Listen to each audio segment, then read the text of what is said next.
हाय, उम्मीद करते हैं कि आप लोग बहुत ही अच्छे होंगे। फिर से जो है बिहार पोस्ट मैट्रिक स्कॉलरशिप के लिए 2023-24 जो एकेडमिक ईयर है शुरू कर दिया गया है। अगर आप एससी एसटी हैं, बीसी बीसी हैं, सभी के लिए जो है रजिस्ट्रेशन यहाँ पे शुरू कर दिया गया है। तो आज की इस वीडियो में आपको हम बताएंगे कि सबसे पहले आपको जो है रजिस्ट्रेशन कैसे करना है और फिर आपको बताएंगे कि लॉगिन करके जो है किस तरह से फॉर्म को फाइनल सबमिट तक करना है। तो प्लीज़ वीडियो शुरू से अंत तक लेकर जरूर देखिएगा। बहुत ही बढ़िया स्कॉलरशिप होता है जिसके माध्यम से आपको जो है अच्छे खासे स्कॉलरशिप दी जाती है। अगर आपने फॉर्म को नहीं भरा हुआ है तो दोबारा आपको मौका मिल रहा है, फॉर्म को ज़रूर भर लीजिएगा। तो प्लीज़ वीडियो शुरू से अंत तक लेकर जरूर देखिएगा और वीडियो थोड़ा सा भी अच्छा लगे तो प्लीज़ वीडियो को लाइक करिएगा, क्योंकि आपका एक लाइक मुझे बहुत ज़्यादा मोटिवेट करता है। तो चलिए आज का वीडियो शुरू करते हैं। देखिए, सबसे पहले अपने कंप्यूटर के ब्राउज़र में आपको जो है easy2net.com सर्च करना है। तो देखेंगे फर्स्ट में जो है आपको easy2net.com का जो ऑफिशियल वेबसाइट है यहाँ पे देखने को मिलेगा। इस पर क्लिक करके इसको ओपन कर लीजिएगा। यहाँ पे आने से फ़ायदे ये होते हैं कि आपको जो है ईजिली यहाँ पे लिंक मिल जाता है। तो यहाँ पे देख सकते हैं कि बिहार पोस्ट मैट्रिक स्कॉलरशिप 2023-24 का जो है लिंक मिलेगा। इस पर आपको क्लिक कर देना है। अब जैसे ही क्लिक करेंगे तो सबसे पहले डेट आप देख लीजिएगा कि 15/11 से जो है आपका एप्लीकेशन फॉर्म शुरू हुआ है और 30/12 तक यानी कि 30 दिसंबर 2023 तक जो है फॉर्म को आप फिल आउट कर सकते हैं। तो ये जो दोबारा आपको मौका मिला हुआ है, इसके बाद आई थिंक आपको मौका नहीं मिलेगा। इन बातों का ध्यान रखेंगे। नीचे आएंगे तो इसके बारे में सभी जानकारी दी गई है कि कौन से कोर्स पे आपको जो है कितनी स्कॉलरशिप दी जाएगी। ठीक है, तो उसको चाहें तो देख सकते हैं। और जो भी डॉक्यूमेंट की रिक्वायर्ड होती है उसकी भी जानकारी यहाँ पे दे दी गई है कि कौन कौन से डॉक्यूमेंट आपको देने पड़ेंगे। अब नीचे आएंगे तो आपको जो है दोनों का जो है लिंक मिल जाएगा। जैसे कि आप बीसी का भरना चाहते हैं या फिर एससी एसटी का भरना चाहते हैं तो दोनों का जो है लिंक मिल जाएगा। तो हम आपको बता दें कि देखिए बीसी का और एससी एसटी का दोनों का जो है सेम प्रोसेस है। हम एक का जो है करके दिखाएंगे जिसके माध्यम से आप दोनों का जो फॉर्म है फिल आउट कर सकते हैं। तो मैं यहाँ पे एससी एसटी का आपको बता रहा हूँ कि आपको जो है एससी एसटी का कैसे फॉर्म फिल करना है।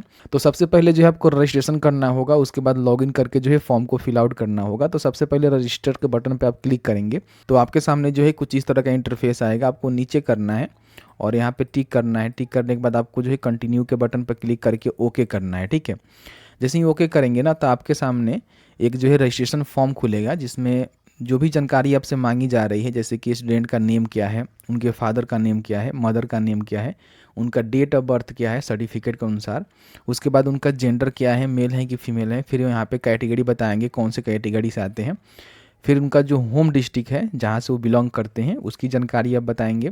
फिर यहाँ पे उनका जो इंस्टीट्यूट का स्टेट है, आप देखेंगे एससी एसटी में ना तो यहाँ पे जो है सभी आपको स्टेट देखने को मिल जाएगा, लेकिन वही आप बीसी में जाएंगे तो उसमें केवल आपको जो है बिहार ही मिलेगा। तो समझ लीजिए कि बिहार से अगर हैं बीसी हैं तो केवल बिहार के किसी संस्थान में आप एडमिशन लिए हुए हैं तो आपको जो है पोस्ट मैट्रिक स्कॉलरशिप का लाभ मिलेगा। लेकिन आप एससी एसटी हैं तो कहीं से भी आपने एडमिशन करवाया हुआ है, वो चाहे बिहार में हो या फिर अदर स्टेट में हो, क्योंकि आप यहाँ पे देख सकते हैं कि इसमें आपको दिया जा रहा है। इसका मतलब ये है कि आपका इंस्टीट्यूट अगर अदर स्टेट में है तो भी आप फॉर्म को फिल कर सकते हैं। केवल एससी एसटी बीसी का केवल बिहार में ही होना चाहिए।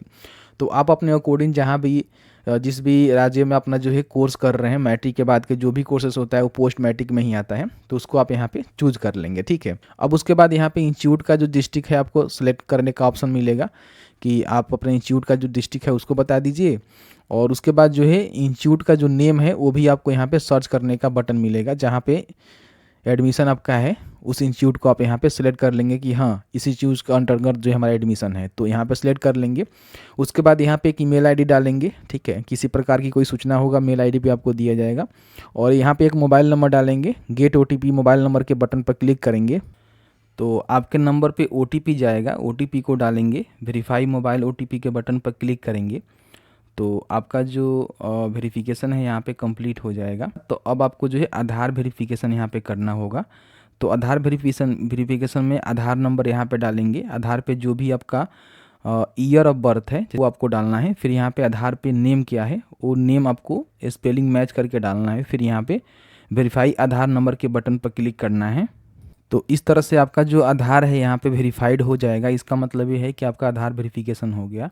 अब यहाँ पे जो भी आपको कैप्चा नज़र आ रहा है इस कैप्चा को यहाँ पे डालेंगे, नेक्स्ट के बटन पे क्लिक करेंगे। अब यहाँ पे आपको जो है सर्टिफिकेट की जानकारी देनी है। जैसे कि सबसे पहले आपका जो निवास प्रमाण पत्र है उसकी जानकारी आपको भरनी है कि आपने निवास जो है कहाँ से इशू किया हुआ है। तो आरओ ही आपको देखने को मिलेगा, आरओ सेलेक्ट करेंगे। फिर यहाँ पे इशू में सेल्फ ही आपको रहने देना है और अपना जो भी आवासीय प्रमाण पत्र संख्या है उसकी जानकारी आप यहाँ पे बता देंगे कौन से सन के अंतर्गत बना हुआ है और उसका जो सर्टिफिकेट नंबर है वो क्या है, ठीक है। उसके बाद जारी करने का जो तिथि है एक्चुअली आप अपने प्रमाण पत्र को देखेंगे तो वहाँ पे मिल जाएगा। उसके बाद यहाँ पे आय प्रमाण पत्र का भी जानकारी आपको डालना है कि आय प्रमाण पत्र कहाँ से बना हुआ है, सेल्फ का है, फादर का है, फिर मदर का है। किसी के भी बना हुआ है तो आप यहाँ पे लगा सकते हैं। अगर खुद का है तो सेल्फ करेंगे, खुद के नाम से बना हुआ है, फादर के नेम से बना हुआ है तो फादर और मदर का नेम से बना हुआ है तो मदर का भी कर सकते हैं। उसके बाद उसका भी ईयर बताएंगे, 2023 का ही बना होना चाहिए। उसके बाद यहाँ पे उसका भी सर्टिफिकेट नंबर और जारी करने का जो तिथि है वो भी बताएंगे कि कब आपका जारी हुआ है। और फिर यहाँ पे वार्षिक आय कितना है, जैसे कि जो भी आप आय बनवाए होंगे ना उसमें आपका जो फैमिली इनकम होगा एनुअल में दिया गया होगा उसको यहाँ पे भरना होगा। उसके बाद यहाँ पे जाति अपने आरओ से बनवाया है तो आरओ बताएंगे, फिर सेल्फ का ही रहना चाहिए और उसका जो भी प्रमाण पत्र वगैरह वगैरह है उसकी जानकारी आप यहाँ पे भर देंगे, ठीक है। और कब इशू हुआ है उसकी भी डेट आप यहाँ पे बताएंगे और फिर यहाँ पे प्रीव्यू बिफोर रजिस्टर के बटन पे क्लिक करेंगे। अब आपने जो भी जानकारी फिल आउट किया हुआ है वो सभी जानकारी जो है आपको देखने को मिल जाएगा, जिसको एक बार चेकआउट ज़रूर कर लेंगे। अगर आपको लगता है कि आपने जो भी जानकारी फिल आउट किया हुआ है वो सभी जानकारी सही है तो नेक्स्ट करेंगे, लेकिन आपको किसी प्रकार का डाउट है कि नहीं गलत हो गया है तो बैक करके उसको सुधार कर लेंगे, ठीक है। तो मेरा जानकारी सही है तो मैं नेक्स्ट के बटन पर क्लिक करता हूँ। तो यहाँ पर जो है डॉक्यूमेंट अपलोड करने का आपको बटन मिलेगा, जिसमें सबसे पहले तो कास्ट सर्टिफिकेट आपको अपलोड करना होगा। चूज फाइल के बटन पर क्लिक करेंगे और जहाँ भी आपका सर्टिफिकेट है उसको इस तरह से अपलोड करेंगे, ठीक है। और यहाँ पे सेव का बटन आपको मिलेगा, सेव के बटन पर क्लिक करेंगे तो आपका जो है इस तरह से देख सकते हैं कि अपलोडिंग शुरू हो जाएगा और आपका जो रजिस्ट्रेशन है यहाँ पे सक्सेसफुल हो जाएगा, ठीक है। और आपको जो है यूज़र आईडी पासवर्ड भी तुरंत यहाँ पे दे दिया जाता है, जैसे कि लाइव में आपको करके दिखा रहा हूँ, ठीक है। और बाकी आपने जो भी जानकारी डाला हुआ है वो सभी जानकारी यहाँ पे देखने को मिल जाता है।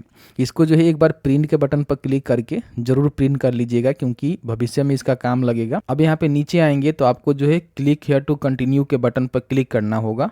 तो आपके सामने जो है लॉगिन करने का विकल्प आ जाएगा। अब आपको जो भी यूज़र आईडी पासवर्ड मिला हुआ है उससे आप यहाँ पे अपना यूज़र आईडी पासवर्ड और कैप्चा को डालकर फट से लॉगिन कर लेंगे। चलिए मैं फटाफट लॉगिन कर लेता हूँ। जैसे ही लॉगिन के बटन पर क्लिक करेंगे तो यहाँ पे यूज़र नेम में नेम आपको देखने को मिलेगा, वही नेम आपको यहाँ पे टाइप कर देना है, ठीक है। तो इस तरह से हम लिख देंगे। फिर यहाँ पे अपना जो मोबाइल नंबर है उस पर एक OTP मंगानी होगी, तो गेट OTP के नंबर पर क्लिक करेंगे ना तो फिर से जो है OTP यहाँ पे भेजा जाएगा। OTP को यहाँ पे डालेंगे, इसको वेरीफाई करेंगे। उसके बाद आपको जो एक नया पासवर्ड यहाँ पे बनाना है और उसी पासवर्ड को यहाँ पे कंफर्म में डालना है। फिर यहाँ पे कैप्चा को फिल करना है और उसके बाद चेंज पासवर्ड के बटन पर क्लिक करना है। अब आपका पासवर्ड जो है चेंज हो जाएगा। फिर से आपको जो है जो पासवर्ड आपने डाला हुआ है, नया पासवर्ड जनरेट किया हुआ है, उसको डालकर यहाँ पे लॉगिन कर लेंगे। चलिए मैं लॉगिन कर लेता हूँ। तो इस तरह से जो है आप यहाँ पे लॉगिन हो जाएंगे। लॉगिन हो जाने के बाद सबसे पहले तो आपको जो है फ़ोटो अपना यहाँ पे अपलोड कर लेना है। अपलोड फ़ोटो के बटन पर क्लिक करेंगे और जहाँ भी आपका फ़ोटो है ना उसको आप यहाँ पे चूज कर लेंगे और इस तरह से फ़ोटो को सेव फ़ोटो के बटन पर क्लिक करके आप यहाँ पे फ़ोटो को सबसे पहले अपलोड कर देंगे, ठीक है। इस तरह से आपका फ़ोटो जो है अपलोड हो जाएगा। गो टू होम के बटन पर क्लिक करेंगे। अब यहाँ पे आपको क्या करना है कि अपना जो पर्सनल डिटेल्स है उसको सबसे पहले अपडेट कर देना है, ठीक है। तो इस पर आप क्लिक करेंगे तो अब आपके सामने जो है जानकारी आएगा। कुछ जानकारी आपने डाला हुआ है वो जानकारी आपको देखने को मिलेगा। यहाँ पे कास्ट अपनी बता देनी है कि आप जो है कौन से कास्ट के अंतर्गत आते हैं। फिर यहाँ पे अपना सब कास्ट है तो बता सकते हैं। उसके बाद यहाँ पे अगर आप दिव्यांग है तो यस करेंगे, नहीं है तो नो करेंगे। फिर यहाँ पे आपके फादर क्या करते हैं, गवर्नमेंट में है, बिजनेस है, फार्मर है या फिर क्या है, उस तरह से बताएंगे। फिर यहाँ पे अपना जो रिलीजन है उसको बता देंगे कि आपका जो रिलीजन क्या है। नीचे आएंगे तो यहाँ पे जो भी आपने मोबाइल नंबर ईमेल आईडी दिया हुआ है आपको देखने को मिलेगा। उसके नीचे आपको जो है होम डिस्ट्रिक्ट अपना सेलेक्ट कर लेना है कि आप जो है कौन से होम डिस्ट्रिक्ट के अंतर्गत आते हैं। फिर यहाँ पे अपना ब्लॉक और उसके बाद अपना पूरा जो क्रॉसपेंडेंस एड्रेस होता है यहाँ पे टाइप करना है, जैसे कि विलेज, पोस्ट, पुलिस स्टेशन, सभी चीज़ों को मेंशन करना है। फिर यहाँ पे पिन कोड लिखना है और आपका परमानेंट अगर एड्रेस अलग है तो अलग अलग यहाँ पे भरेंगे, नहीं है तो सेम करेंगे तो दोनों सेम हो जाएगा। उसके बाद यहाँ पे अपडेट के बटन पर क्लिक करेंगे तो आपका पर्सनल डिटेल्स भी यहाँ पे अपडेट हो जाएगा। अब यहाँ पे अप्लाई फॉर स्कॉलरशिप के बटन पे आप क्लिक करेंगे, ठीक है। तो आपके सामने जो है आपका जो स्कॉलरशिप के अप्लाई करने का ऑप्शन है यहाँ पे देखने को मिल जाएगा, ठीक है।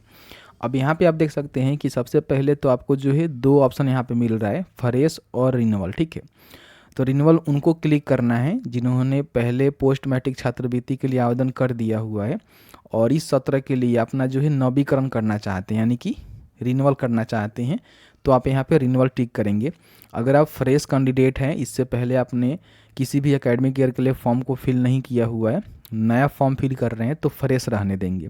और अगर आपने इससे पहले किया था तो आप रिन्यूअल कर लेंगे, ठीक है। तो फ्रेश रहने देंगे। उसके बाद यहाँ पे आपको एक्टिव ही रहने देना है, डीएक्टिव से कोई मतलब आपको नहीं है। सबसे पहले एकेडमिक ईयर आपको सिलेक्ट करना है, तो देख सकते हैं कि 23-24 आपको देखने को मिलेगा, तो इसको यहाँ पे सिलेक्ट करना है, ठीक है। जैसे ही सिलेक्ट करेंगे तो यहाँ पे अब इंस्टीट्यूट पूछेगा कि इंस्टीट्यूट आपका कहाँ है। जैसे कि आप ST का फॉर्म फिल करेंगे ना, तो उसमें अदर स्टेट भी देखने को मिलेगा, लेकिन BC में आपको देखने को नहीं मिलेगा। इन बातों का ध्यान रखेंगे, ठीक है। तो उसको बताएंगे। फिर अपना जो इंस्टीट्यूट का डिस्ट्रिक्ट है और इंस्टीट्यूट का जो नेम है जो कि आपने पहले सिलेक्शन किया था, तो इस तरह से आपको देखने को मिल जाएगा। नहीं अगर सिलेक्शन हो रहा है तो एक बार इस पर देख लेंगे कि हाँ मेरा कौन सा है, उसको सिलेक्ट करेंगे। अगर नहीं है तो इंस्टीट्यूट से बोलेंगे कि अपना जो रजिस्ट्रेशन है यहाँ पे कर ले, ठीक है। तो इस तरह से डाल देनी है। अब यहाँ पे कोर्स का जो नेम है आपको बताना है कि आप जो है कौन सा कोर्स कर रहे हैं। तो जो भी आपने इंस्टीट्यूट सेलेक्ट किया हुआ है उसके अंतर्गत जो भी कोर्स होगा ना, उसकी जानकारी यहाँ पे देखने को मिलेगा, तो उसको आप यहाँ पे सेलेक्ट करेंगे। सेलेक्ट करने के बाद ऑटोमेटिकली जो है सभी जानकारी यहाँ पे फुलफिल हो जाएगा, जिसमें आपको भरने की आवश्यकता नहीं है। अब यहाँ पे नीचे आएंगे तो सबसे पहले कोर्स का जो सेशन है वो आपको बतानी होगी कि आपका जो कोर्स का सेशन है वो क्या है, ठीक है। तो कोर्स का सेशन जब भी आप मान लीजिए आप फ्रेश हैं तो आपका इस साल से जो है कोर्स स्टार्ट हुआ होगा, और आपने इससे पहले भी अगर फॉर्म को फिल आउट किया हुआ है तो आप अपने कोर्स का जो सेशन है बता देंगे। जैसे उसके बाद यहाँ पे जब भी आपने कोर्स में एडमिशन लिया हुआ है उसकी डेट बताएंगे कि आपने जो है कब एडमिशन लिया हुआ है। फिर यहाँ पे स्टूडेंट का जो एडमिशन या फिर रजिस्ट्रेशन नंबर जो भी हो उनके पास, उसकी जानकारी यहाँ पे भर देंगे कि आपका एडमिशन या फिर रजिस्ट्रेशन नंबर क्या है। उसके बाद इनरोलमेंट नंबर या फिर आपको रोल नंबर कोई मिला हुआ है तो उसको आप यहाँ पे ज़रूर भरेंगे। उसके बाद बताएंगे कौन से ईयर में है। जैसे कि मैं फर्स्ट ईयर का ही फॉर्म फिल कर रहा हूँ तो फर्स्ट ईयर ही बताऊँगा। अगर आप सेकेंड ईयर का भर रहे हैं तो सेकेंड ईयर बताएंगे। यहाँ पे मान लीजिए 2023-24 में, मतलब इस एकेडमिक ईयर में आपने जो है कब एडमिशन लिया हुआ है। जैसे कि मान लीजिए आप अगर आपने प्रीवियस साल जो है कोर्स में एडमिशन लिया था तो सेकेंड ईयर में आपने कब लिया था वो पूछ रहा है। तो मैं तो प्रीवियस ईयर में नहीं लिया था, इसी साल में लिया था, तो इसी डेट को मैं यहाँ पे सेलेक्ट कर लूँगा जो डेट मैं यहाँ पे फिल आउट किया हूँ, ठीक है। इस तरह से आपको भर देनी है। अगर आप प्रीवियस में जो है जैसे पिछले साल एडमिशन करवाया था और इस साल जो है 2022 जो है 23-24 में आपने जब भी एडमिशन करवाया हुआ है सेकेंड ईयर में, तो उसकी आप डेट यहाँ पे डालेंगे। फिर यहाँ पे आपको जो है क्लास सेक्शन बताना होगा कि आपका क्लास और सेक्शन क्या है और मोड ऑफ स्टडी क्या है, रेगुलर पढ़ रहे हैं कि पार्ट टाइम पढ़ रहे हैं या फिर क्रॉस ओपेंडेंस पढ़ रहे हैं। तो जो भी पढ़ रहे हैं उसकी जानकारी आप यहाँ पे बताएंगे। अब यहाँ पे देख सकते हैं कि आपसे जो है ट्यूशन फ़ी और नॉन रिफंडेबल फ़ी पूछा जा रहा है। तो बेसिकली आप जब भी अपने इंस्टीट्यूट में एडमिशन करवाते हैं तो उस समय जो है आपको एक फ़ी रिसिप्ट दिया जाता है। आपका जो है फ़ी रिसिप्ट होता है जिसमें जो है सभी जानकारी को मेंशन करके आपको दिया जाता है। जैसे कि आपका जो भी कॉलेज का या फिर इंस्टीट्यूट का लेटर पैड होता है ना, उस पर सभी चीज़ों को क्लियर करके दिया जाता है कि आपका जो है कितना जो है ट्यूशन फ़ी और नॉन रिफंडेबल फ़ी है, ठीक है। तो उसी को अकॉर्डिंग जो है आपको यहाँ पे भरनी होगी कि आपका फ़ी रिसिप्ट में कितना है, उसके हिसाब से आप भरेंगे। फिर यहाँ पे fee fixed by government for government institution, तो उसको भी आप सेम यहीं भर सकते हैं, कोई भी दिक्कत नहीं है, ठीक है। उसके बाद यहाँ पे अगर आप हॉस्टल में रहते हैं तो यस कर सकते हैं, नहीं रहते हैं तो नो करेंगे। अगर आपने क्रेडिट सिस्टम से जो है लास्ट ईयर एग्ज़ाम क्वालिफाई किया हुआ है तो यस करेंगे, अन्यथा इसको भी नो करेंगे। उसके बाद आपका जो कैटेगरी है पूरेस्ट है या फिर अदर है तो बता सकते हैं, जो भी है उसके हिसाब से सेलेक्ट करेंगे। फिर यहाँ पे अपना जो भी प्रीवियस पासिंग कोर्स डिटेल्स है, जैसे कि मैं इंटरमीडिएट के लिए फॉर्म फिल कर रहा हूँ तो मेरा जो प्रीवियस पासिंग जो भी मतलब कोर्स होगा वो जो है मैट्रिक होगा, ठीक है। तो मैं मैट्रिक की जानकारी यहाँ पे भरूंगा। तो देख सकते हैं कि यहाँ पे ग्रुप ए में जो है डिग्री पोस्ट ग्रेजुएट आएगा और बी में अदर प्रोफेशनल कोर्सेस आ जाएंगे, सी में देखेंगे तो पोस्ट ग्रेजुएट कोर्सेस आएंगे और ग्रुप डी में देखेंगे तो 11-12 आएगा और ग्रुप ओ में 10th लेवल कोर्सेस आएगा, ठीक है। तो मेरा जो है ग्रुप ओ में है तो मैं ग्रुप ओ यहाँ पे सिलेक्ट करूँगा और उसके बाद यहाँ पे उसका बोर्ड का नेम बताऊँगा। उसके बाद कोर्स सेलेक्ट करेंगे तो यहाँ पे 10th ही आपको देखने को मिलेगा, जो कि हमने प्रीवियस में जो है 10th ही पास किया हुआ है। फिर यहाँ पे उसका जो बोर्ड यूनिवर्सिटी नेम है, कब से कब तक आपने पढ़ाई किया हुआ है, उसकी ईयर बता देंगे कि कब से लेकर कब तक आप पास आउट किए हैं 10th। उसके बाद कोर्स का जो है कंप्लीट आपने कर लिया है कि नहीं, तो आपको यस ही करना होगा क्योंकि आपने कंप्लीट किया हुआ है तभी ना इंटरमीडिएट में आपने एडमिशन लिया हुआ है। फिर यहाँ पे प्रीवियस कोर्स पासिंग परसेंटेज आपको बताना होगा कि आपने जो है 10th में कितना परसेंटेज लेकर आए थे, उसकी जानकारी यहाँ पे भरेंगे। ठीक, इन तीनों को टिक करना है और आपको जो है नेक्स्ट के बटन पर क्लिक करना है। आप जैसे ही नेक्स्ट के बटन पर क्लिक करेंगे तो यहाँ पे आपको जो है कुछ सर्टिफाई करना होगा, जैसे कि बहुत सारे यहाँ पे जानकारी दिया गया है, तो सब में आपको टिक टिक करना होगा।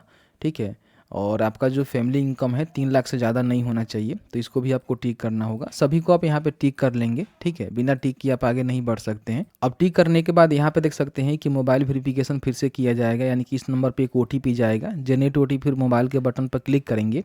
ठीक है, तो इस पर जो है OTP भेजा गया है, उस OTP को यहाँ पे डालेंगे, मोबाइल OTP वेरीफाई करेंगे और फिर यहाँ पे नेक्स्ट के बटन पर क्लिक करेंगे। अब जैसे ही नेक्स्ट के बटन पर क्लिक करेंगे तो अब आपको यहाँ पे डॉक्यूमेंट जो है अपलोड करना है। सबसे पहले अपना जो है 10th का जो सर्टिफिकेट है वो आपको अपलोड करना होगा, जिसमें आपका पासिंग मार्कशीट हो सकता है। ठीक है, या फिर जो भी आपका डॉक्यूमेंट है उसको यहाँ पर अपलोड करेंगे। यहाँ पे चूज फाइल के बटन पर क्लिक करेंगे, जहाँ भी आपका डॉक्यूमेंट है इस तरह से अपलोड करेंगे। फिर यहाँ पे उसका जो सर्टिफिकेट नंबर होता है उस सर्टिफिकेट नंबर को डालेंगे और आपका सर्टिफिकेट कब इशू हुआ है इस डेट से आप कैलेंडर से चूज करके बता देंगे। ठीक है, उसके बाद लास्ट एग्ज़ाम पासिंग मार्कशीट, जैसे कि हमने इंटरमीडिएट के लिए अप्लाई किया हुआ है, तो मैंने जो है मैट्रिक यहाँ पे लास्ट ईयर में पास किया हुआ है, तो मैट्रिक का जो है सर्टिफिकेट यहाँ पे अपलोड करेंगे और उसका सर्टिफिकेट नंबर और यहाँ पे इशू डेट बताएंगे। अगर आपने जो भी लास्ट ईयर एग्ज़ाम पास किया हुआ है, जैसे कि मान लीजिए आप ग्रेजुएशन कर रहे होंगे फर्स्ट ईयर में, तो आपने जो इंटरमीडिएट पास किया होगा, ग्रेजुएशन के सेकेंड ईयर में होंगे तो आपने जो है फर्स्ट ईयर पास किया होगा ग्रेजुएशन का, तो इस तरह से अपनी जानकारी को फिल आउट करेंगे।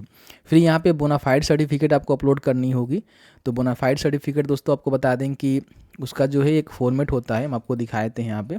देखिए बोनाफाइड का जो है सैंपल हमने यहाँ पे दिया हुआ है, इस पर क्लिक करेंगे। ठीक है, तो बोनाफाइड कैसे बनाया था उसके बारे में हमने जानकारी दिया हुआ है इस आर्टिकल के माध्यम से, तो यहाँ से हम इसको डाउनलोड कर लेते हैं। तो इस तरह से जो है बोनाफाइड सर्टिफिकेट आपको देखने को मिलता है।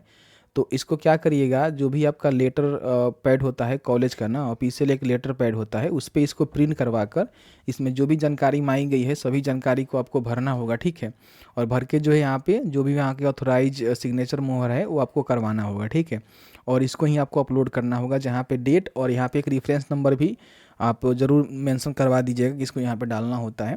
तो इस तरह से जो है आप ऑफिशियल जो लेटर पैड होता है ना कॉलेज इंस्टीट्यूट का, इस पर प्रिंट करवा कर आपको बनवानी होती है। ठीक है, तो इसको बनवाएंगे और बनवा कर आप यहाँ पे बोनाफाइड में अपलोड करेंगे।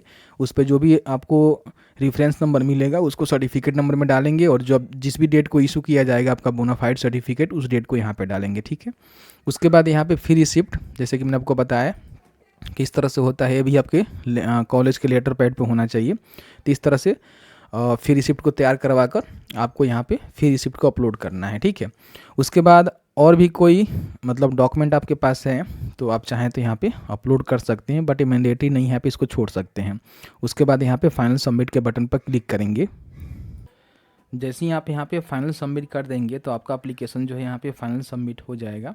उसके बाद लॉगिन करके आप अपने डैशबोर्ड को जो है चेक कर सकते हैं कि आपका जो डैशबोर्ड में इसका जो स्टेटस है किस तरह से दिखा रहा है।